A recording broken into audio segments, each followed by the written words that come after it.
สวัสดีครับ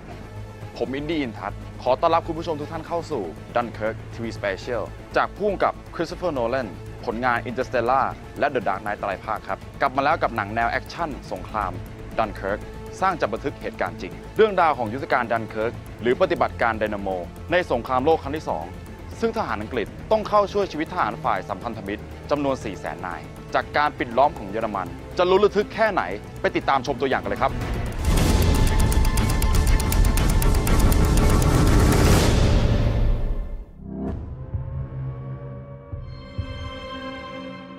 What has happened is a colossal military disaster.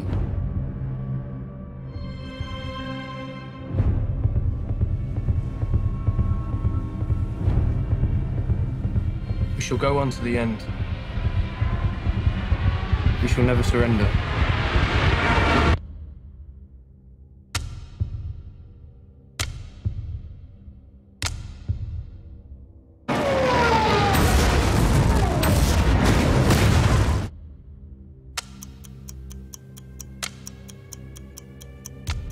The call went out. We have to go to Dunkirk. Ready on the stern line. What are you doing? You know where we're going. Into war, George. I'll be useful, sir. One of ours. He's on me. I'm on him.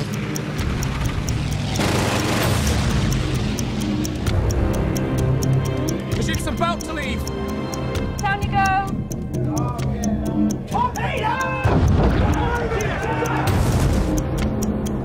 They need to send more ships. Every hour the enemy pushes closer. They've activated the civilian boats. Civilians? We need destroyers. Where are we going? Dunkirk. I'm not going back. If we go, they will die. You're weekend sailors, not the bloody Navy. You should be at home! There's no hiding from this, son. We have a job to do. Turn it around! We shall fight on the beaches. We shall fight on the landing grounds. We shall never surrender. We shall never surrender. We shall never surrender.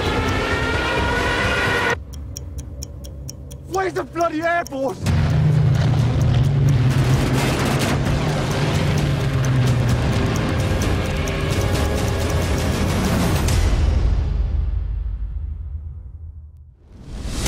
จากเหตุการณ์ครั้งสำคัญในหน้าประวัติศาสตร์ครั้งนี้ได้ถูกนำมาเขียนเป็นหนังสือมากมายครับและตอนนี้พักชมโฆษณาสักครู่นะครับช่วงหน้า Dunkirk TV Special รอคุณผู้ชมอยู่แล้วพบกันนะครับ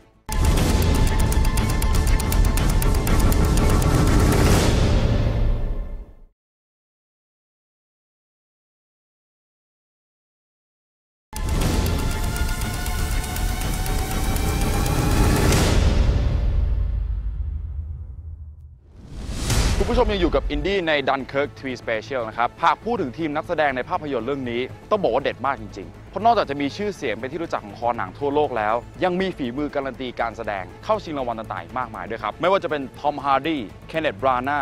มาร์คไลเรนส์และขวัญใจสาวๆอย่างแฮร์รี่สไตล์อดีตนักร้องวง One Direction ที่เปลี่ยนลุคมาเป็นทหารน่าติดตามครับว่าผลงานภาพยนตร์เรื่องแรกของเขาจะเป็นอย่างไรอย่ารอช้ากันเลยดีกว่าไปติดตาม TV Special กันต่อเลยครับ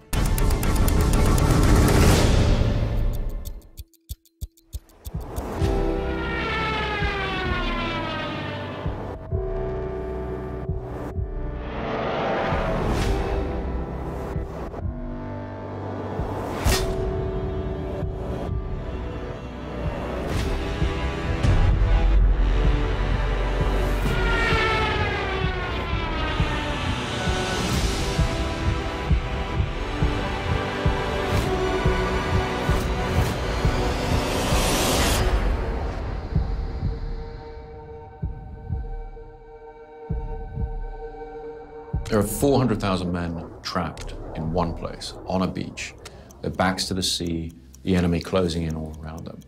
And it's just a matter of time before they face surrender or annihilation. And the fact that this story does not end in either surrender or annihilation is what makes it one of the greatest stories in human history, and one which I've been wanting to tell for quite some time. I'm not going back. There's no hiding from this, son. We have a job to do. The film is based on the evacuation of Dunkirk, where the British Army was stranded on the beach of Dunkirk. Surrounded by the Germans, those troops are now essentially trapped here with England that way and the German army that way. The German Air Force and German tanks ready to, as one character in Christopher's screenplay says, pick them off like fish in a barrel. There was an incredible effort by the Navy, but also civilians, to come and rescue them from that beach. About 800 small boats came from the south coast of England, not just the Navy, but what seemed to be the whole of England. Civilians taking small boats across these very difficult waters, knowing that they're heading into a water where they could see the smoke and fires for many, many miles. In approaching this story, eventually what I decided was important was the experience of it from the viewpoint of the people really involved with it. The soldiers on the beach, the civilians coming over in boats to help the Spitfire pilots in the air above. We really try and create a sensation that I would describe as virtual reality without the goggles.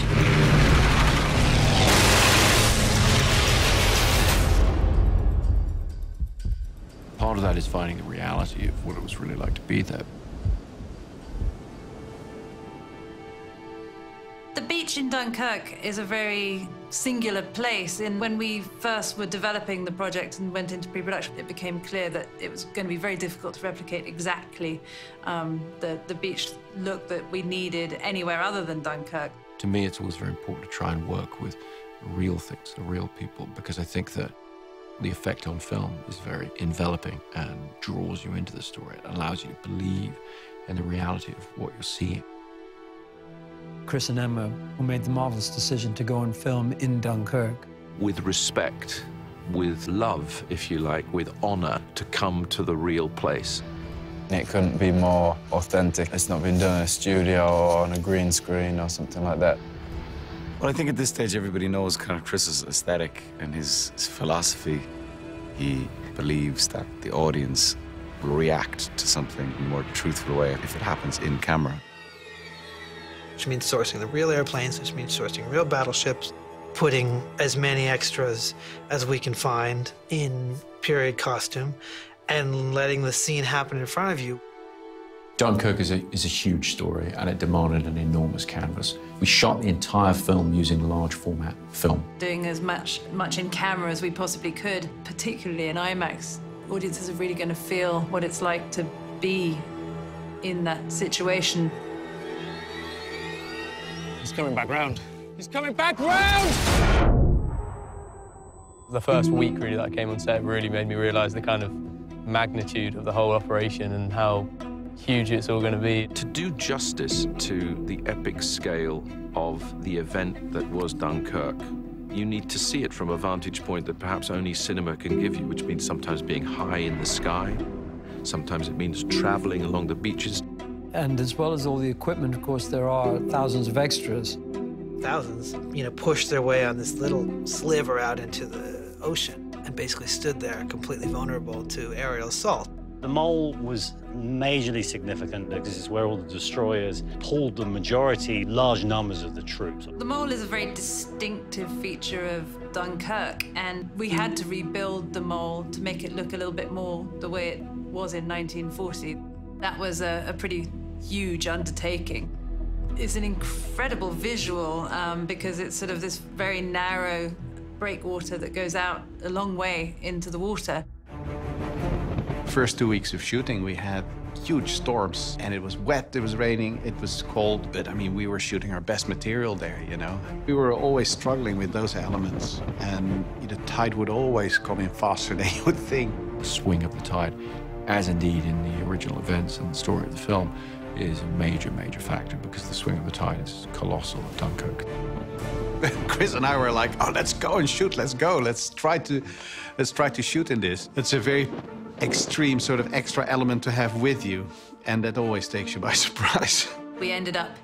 on various occasions coming in the morning and finding that bits of our mole had been washed away overnight. And we were basically rebuilding the set while we were shooting something else. That's very much the Nolan way. We're out here and we're out here to work. We're out here to sort of live it a bit more. Being out on the mole when it's windy and rainy and you're kind of getting lashed and battered is quite trying. In a good way, though. It's going to look amazing. That's one of the golden rules. You just keep shooting. You don't shut down, you keep shooting. There's certain planes that come down and fire at us. Bombs going off left, right, and center. This thing blew up, and it's going off behind your head, and this is going off over here. And really, really intense. And I think what you get in a Nolan film is a level of authenticity that the actors respond to very strongly, the crew responds to very strongly. That becomes the key to telling the story for me, so they can believe in the experience they're seeing in a tactile sense. Airplanes flying over, and we see, which we do in this movie, huge boats going in and out of that harbour. You know big things are afoot. He, I think, puts something into that celluloid that the audience in darkened rooms will intuit.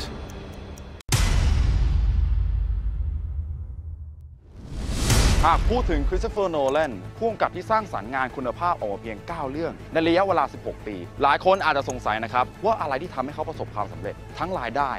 และก็คำวิจารณ์วันนี้เรามีกูรูภาพยนตร์ท่านหนึ่งมาไขข้อข้องใจไปติดตามชมกันเลยครับ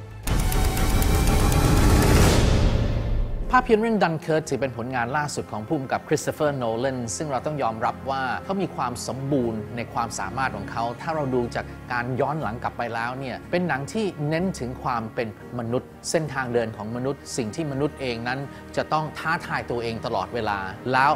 โยนถึงเนื้อหาสาระของ Dunkirk ก็จะพูดถึงเหตุการณ์ที่เกิดขึ้นเพื่อความอยู่รอดความหวังคืออาวุธที่สำคัญในการผลักดันให้เราเดินหน้าต่อไปนั่นเป็นวีรกรรมของคนที่ต้องใช้ใจสู้ทุกคนรวมใจกันเพื่อต่อสู้ให้ผ่านพ้นวิกฤตการณ์อันนี้และพิเศษไปกว่านั้นนะครับหนังเรื่องนี้ต้องยอมรับว่าเป็นภาพยนตร์ที่คริสโตเฟอร์ โนแลนนั้นใช้กล้อง IMAX ถ่ายทำมากกว่า 75% ของเรื่องเพราะฉะนั้นคุณภาพของหนังเรื่องนี้ความลุ่มลึกความน่าตระการตาเป็นสิ่งที่ทุกคนต้องจดจำครับเป็นยังไงกันบ้างครับกับข้อมูลหนังของคุณเฮนรี่ ทรานหวังว่าคุณผู้ชมจะรู้จักคริสโตเฟอร์ โนแลนกับหนังของเขาเพิ่มมากขึ้นนะครับและนี่จะทำให้มีอรรถรสในการชมดันเคิร์กเพิ่มมากขึ้นอีกแน่นอนและทีวีสเปเชียลของเรายังไม่หมดเพียงเท่านี้นะครับขอพักเบรกไปก่อนช่วงหน้ายังมีเรื่องราวน่าสนใจรออยู่ในดันเคิร์กทีวีสเปเชียลแล้วพบกันครับ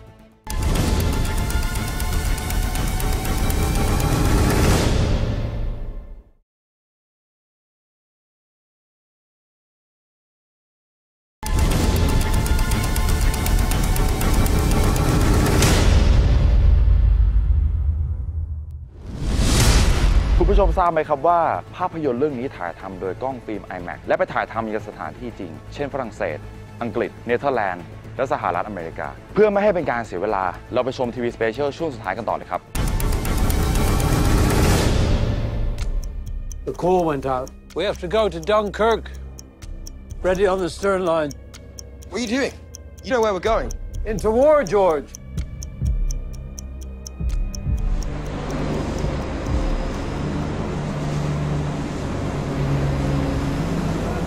We then had to deal with the issues that the water threw at us. That was an enormous challenge. We had as many as 62 vessels on one day, with major logistical hurdles. Safety boats, camera boats, makeup and hair. And every time that you shot in a certain direction, all those boats would have to move so that they were out of the shot. And that was an incredible thing to get a glimpse of. Being in a boat in open sea in the channel is very challenging. There's a very sort of aggressive short waves. Seeing Hoyte holding that camera, particularly when it was rocky and we were rocking back and forth like this, just to see them keeping the camera on a man's shoulder. I don't think that camera was ever designed to be held up. With a great handheld cameraman like Hoyte, that is your most stable camera platform. That's your most versatile camera platform on a moving boat. In combination with having a very efficient camera boat, a catamaran with the edge arm mounted on a stabilized head that could keep pace with the other boats and stabilize above the water to different degrees, so we could either see the movement of the boat or not take it out as we wanted to. So we could shoot boat to boat in a very versatile way as well. Being out on the water on the Moonstone, you're being thrown from one side to the other, people flying at you from all angles because the water's so hectic. that was where we did the real thing, and it's going to show in the film, you know, the authenticity of it. We had naval destroyers, we had real little ships there, boats that had actually come across. We were shooting at the same time of year, in the same place that they came to. We had rebuilt the mole, we had the damage of the town, the smoke for real, to be able to fly a real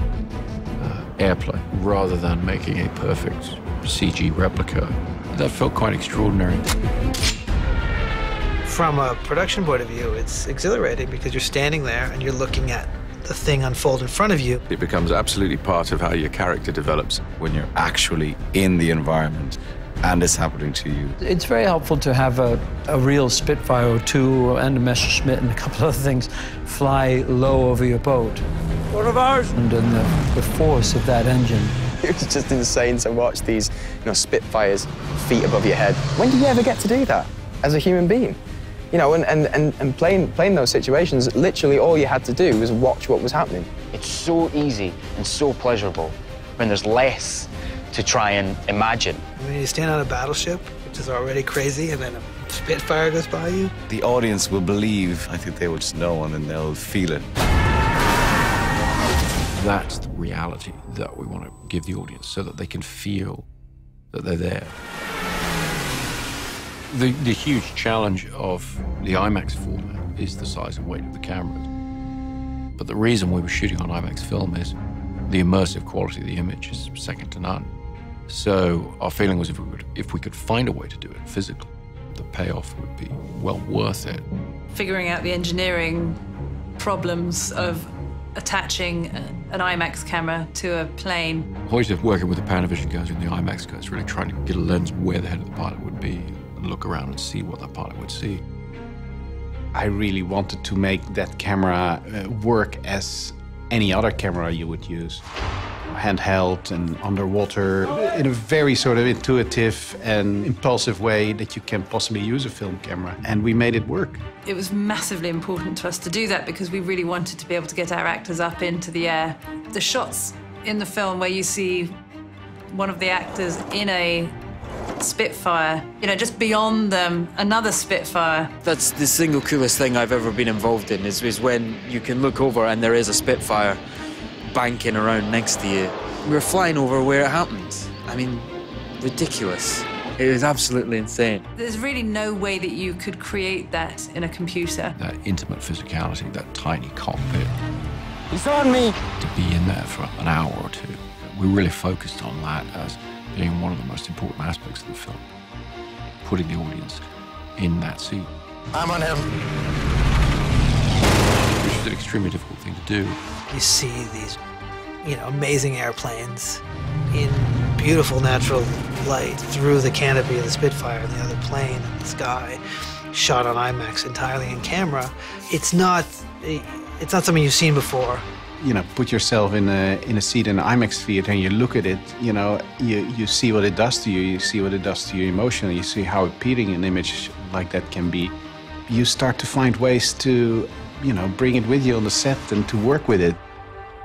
That's the more important, tonal authenticity. Put the audience right there and give them that experience. The thing that Chris does in his movies, which I really appreciate, is that when you watch them in the cinema, you're experiencing something that you couldn't experience anywhere else. It's a Christopher Nolan film. I mean, it's going to be exciting and it's going to be moving and entertaining. Knowing that this actually happened to people in real life makes it pretty intense. You're right there with those guys. You're right there with the kids. You ask yourself the question, what would I do? Films need to tell very essential stories, mythical stories, an essential kind of experience.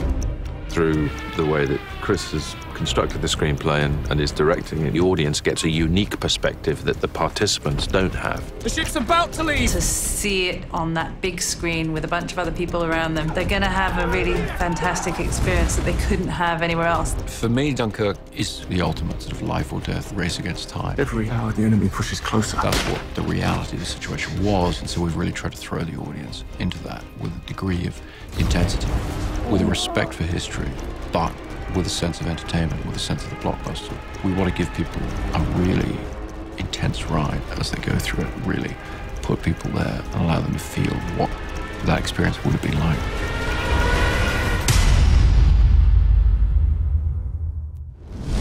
ด้วยภาพยนตร์เรื่องนี้นะครับเป็นการนำเสนอการเอาชีวิตรอดของทหารในสมรภูมิรบทางรายการเราได้มีโอกาสไปสัมภาษณ์ทหารท่านหนึ่งที่หลายคนรู้จักกันดีคือผู้พันเบิร์ตพันเอกวรรณชนะเจ้าของบทสมเด็จพระนเรศวรมหาราชในภาพยนตร์ไทยเรื่องตำนานสมเด็จพระนเรศวรมหาราชทั้ง6ภาคถ้าอยากรู้ว่าผู้พันเบิร์ตมีความคิดเห็นอย่างไรต่อเรื่องนี้ไปติดตามชมกันเลยครับสำหรับคุณสมบัติที่ดีของทหารนะครับในความคิดของผมเนี่ยคือเขาจะต้องเป็นคนที่อยู่ง่ายกินง่ายและที่สำคัญเลยเนี่ยก็คือจะต้องเป็นคนที่ยึดมั่นในสายการบังคับบัญชาของผู้บังคับบัญชานะครับรวมถึงการแสดงออกซึ่งความจงรักภักดีให้เห็นเป็นประจักษ์อันนี้คือคุณสมบัติอย่างหนึ่งซึ่งผมคิดว่าเวลาทหารไปปฏิบัติภารกิจเนี่ยส่วนหนึ่งเนี่ยเขาจะต้องเจอคำสั่งที่เปลี่ยนแปลงตลอดเวลานะครับขึ้นอยู่กับสถานการณ์เพราะฉะนั้นเขาจะต้องเป็นคนที่สามารถจะปรับเปลี่ยนตัวเองให้รองรับภารกิจให้ได้ไม่ว่าผู้บังคับบัญชาจะสั่งอะไรมันจึงมีคำพูดอยู่คำพูดหนึ่งที่บอกว่าคำสั่งผู้บังคับบัญชาคือพรจากสวรรค์คือผู้บังคับบัญชาเนี่ยเราเชื่อมั่นผู้บังคับบัญชาในส่วนที่เขาจะรู้เหตุการณ์ทั้งหมดในภารกิจต่างๆว่าสถานการณ์ข้าศึกมันเปลี่ยนไปยังไงบ้างดังนั้นเวลาเขาสั่งมาแล้วเนี่ยเราจำเป็นจะต้องปฏิบัติตามคำสั่งนั้นไปถึงแม้ว่าจะเป็นคำสั่งที่เปลี่ยนแปลงจากคำสั่งเดิมก็จำเป็นต้องทำนะครับเพื่อที่จะให้เราสามารถที่จะเอาชนะในยุทธการย่อยๆสำหรับยุทธศาสตร์ที่ใหญ่ขึ้นเพื่อจะได้รับชัยชนะส่วนตัวผมเองเนี่ยนะครับไม่เคยเจอเหตุการณ์เฉียดตายหรือว่าเหตุการณ์หนีตายที่ประสบกับตัวเองโดยตรงนะครับเพียงแต่ว่าเราได้ศึกษาเหตุการณ์หนีตายหรือเหตุการณ์เฉียดตายของการปฏิบัติภารกิจของทหารต่างๆนะครับที่เป็นบทเรียนจากการรบซึ่งโดยส่วนใหญ่เลยเนี่ยทั้ง 100% เลยที่คนเหล่านั้นรอดมาได้เนี่ยนะครับคือ 1. ความหวังและกำลังใจอันนี้คือสิ่งแรกเลยที่เขามีนะเขาหวังว่าเขาจะรอดเขาหวังว่าเขาต้องได้กลับมาเจอครอบครัวส่วนที่2คือเขาจะต้องมีสติที่ดีหลังจากนั้นเนี่ยเขาจะรวบรวมเอาความรู้ทั้งหมดที่จะสามารถทำให้ตัวเขาเนี่ยสามารถดำรงชีพอยู่ได้เนี่ยจากสถานการณ์การกดดันต่างๆเนี่ยเขาจะรวบรวมความรู้ทั้งหมดเนี่ยเพื่อจะให้ตัวเขาเนี่ยสามารถที่จะยืนหยัดอยู่ได้สิ่งสำคัญที่สุดก็คือสติสัมปชัญญะเป็นสิ่งที่ทำให้ทหารเหล่านั้นสามารถที่จะรอดจากภารกิจรอดจากความตายมาได้ครับและรายการของเราเดินทางมาถึงช่วงสุดท้ายแล้วนะครับสำหรับใครที่ชื่นชอบหนังแนวสงครามและเป็นแฟนภาพยนตร์ของคริสโตเฟอร์โนแลนคราวนี้ห้ามพลาดเลยจริงๆเพราะเป็นครั้งแรกที่เขาทำหนังแนวสงครามรับรองไม่ผิดหวังแน่นอนครับเพราะคุณผู้ชมจะลุ้นระทึกกับการเอาชีวิตรอดของทหาร 400,000 นายตั้งแต่นาทีแรกจนนาทีสุดท้ายครับ20 กรกฎาคมนี้นะครับในระบบธรรมดาและ IMAX สำหรับวันนี้ก็หมดเวลาลงแล้วนะครับผมขอตัวออกปฏิบัติภารกิจก่อนสวัสดีครับ Where's the bloody Air Force?